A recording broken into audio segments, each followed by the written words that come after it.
Ya, terima kasih Anda masih bersama kami di Lobby Belajar Lebih Memahami dan tema kita kali ini titik balik eksistensi etnis Tionghoa. Terakhir tadi Pak Nugroho saya sempat menanyakan sedikit, kita kembali ke masa suram di tahun 98 ketika kala itu etnis Tionghoa mengalami perlakuan yang sangat tidak manusiawi ya Pak ya.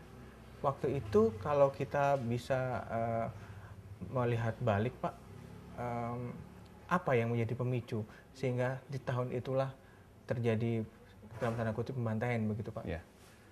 Jadi menurut pengamatan saya, hal itu akan terjadi lagi kalau kita sendiri tidak mau merubah image daripada etnis ini sendiri. Kita itu adalah siapa Pak? Etnis Tionghoa dalam hal ini. Oke.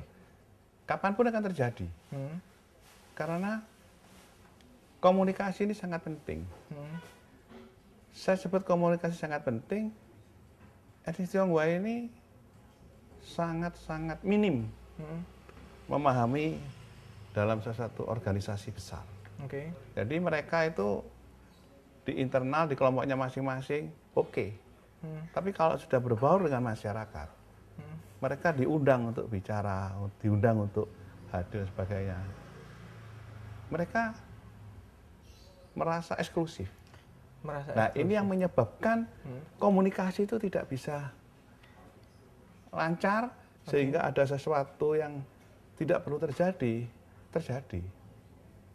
Apakah sampai dengan saat ini masih ada pemikiran bahwa mereka tidak perlu asimilasi dengan masyarakat begitu, karena sejak awal dulu catatan sejarahnya mereka merasa didiskriminasi sehingga sekarang ada semacam ketakutan begitu Pak? Ya itu yang harus dirubah, image ini harus dirubah.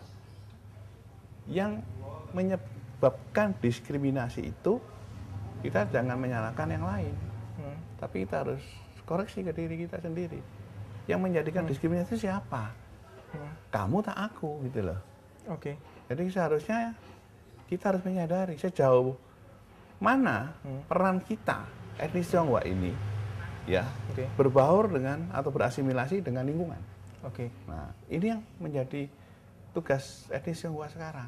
Harus dimulai ya Pak ya? Iya, dari diri kita. Dari diri kita dan lingkungan. Kalau kita merasa eksklusif, kita merasa paling benar, paling baik di lingkungan, belum tentu di masyarakat seperti itu. Kalau berbicara tentang nasionalisme ini Pak, nasionalisme kaum Tionghoa di era Orde Baru kan kala itu terbentuk karena adanya kebijakan asimilasi.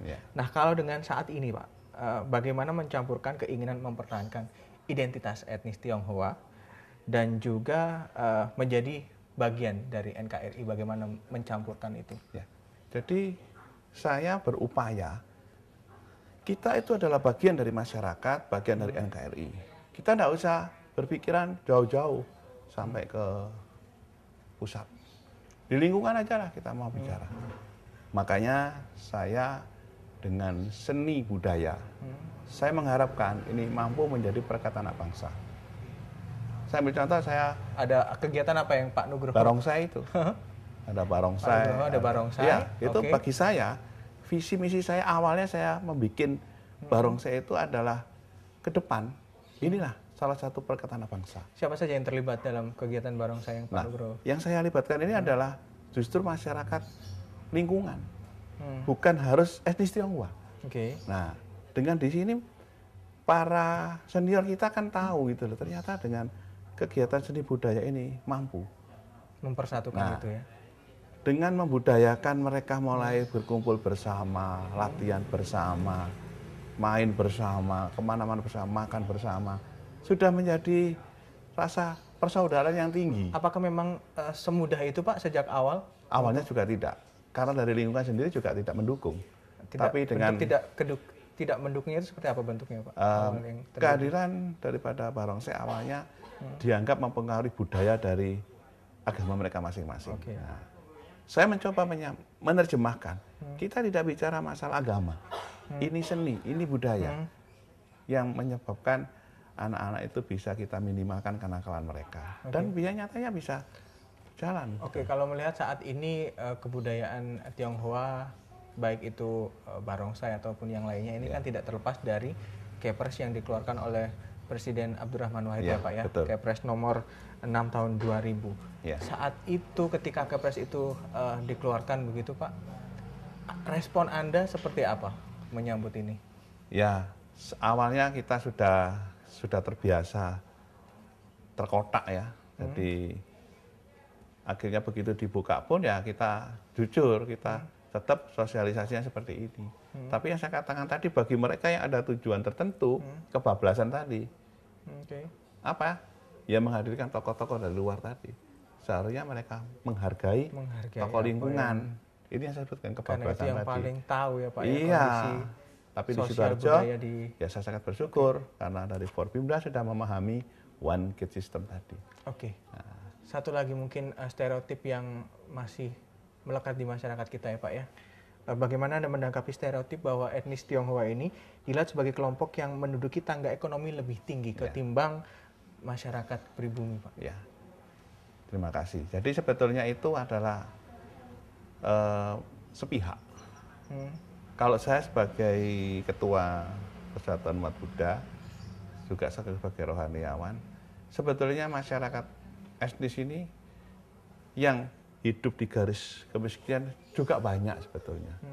Jadi tidak semuanya itu memiliki ekonomi yang tinggi. Hanya kalangan tertentu sebetulnya. Kalangan tertentu. Yang notabene-nya kalau saya lihat, mereka yang masih menduduki di era-era sekarang ini, itu mereka masih ada hubungan dengan para pejabat. Anda melihat seperti ada benang merah antara siapa yang berada di posisi ekonomi tinggi itu ada kaitannya dengan... Ada kaitannya dengan pejabat tinggi. Kalau masyarakat biasa yang disebut itu the have, kurang. Masyarakatnya biasa. Kalau memang melihat ada gap begitu ya Pak ya, antara masyarakat keturunan yang memiliki kondisi perekonomian yang cukup baik jika dibandingkan yang lainnya, apakah memang dari mereka sendiri juga sengaja membuat jarak begitu Pak? Ya memang dari pola hidup etnis Tionghoa memang dari awalnya memang mereka sudah jiwanya jiwa dagang. Jiwanya jiwa dagang. Jadi time is money, jadi mereka sangat menghargai waktu. Tidak ada waktu yang tersisa, mereka hanya untuk kerja.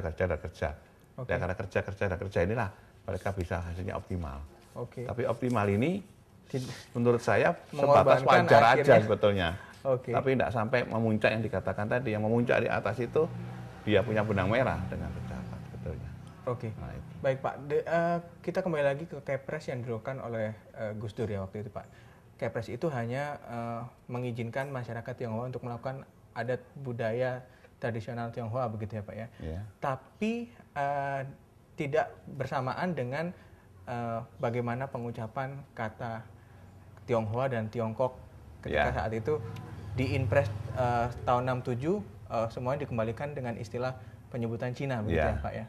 Nah ini di tahun 2014 Presiden SBY mengeluarkan Kepres nomor 12 tahun 2014. Anda melihat seberapa penting sih Pak makna dari penyebutan kata Tionghoa, Tiongkok atau bahkan masyarakat sendiri masih bingung dengan pengucapan kata itu? Ya, kalau itu saya sikapi berjalan dengan waktu ya. Jadi Presiden Gus Dur ya manusia biasa, tidak perfect istilahnya. Jadi butuh waktu sehingga sebutan Tionghoa dan Cina bagi kami di kalangan bawah nggak ada pengaruh sebetulnya. Nggak ada pengaruh. Cuma itu hanya penyesuaian aja ya. Tionghoa itu kelihatannya bahasanya kok halus gitu ya. Nah, itu hanya perasaan kalau saya rasa ya. Baik. Pak Nugroho, saya nanti lihat bagaimana binaan Bapak untuk kegiatan yaitu bangsa salah satu perkataan anak bangsa yang sudah saya aplikasikan. Jadi kami sebagai tokoh-tokoh ini tidak di belakang meja saja yang ngomong kerukunan, tapi ini diwujudkan, diaplikasikan dalam bentuk seni budaya. Kira-kira seperti apa kegiatan barongsai yang dibina oleh Pak Nugroho ini, kita akan melihat di segmen selanjutnya. Tetap bersama kami, Lobby akan segera kembali sesaat lagi.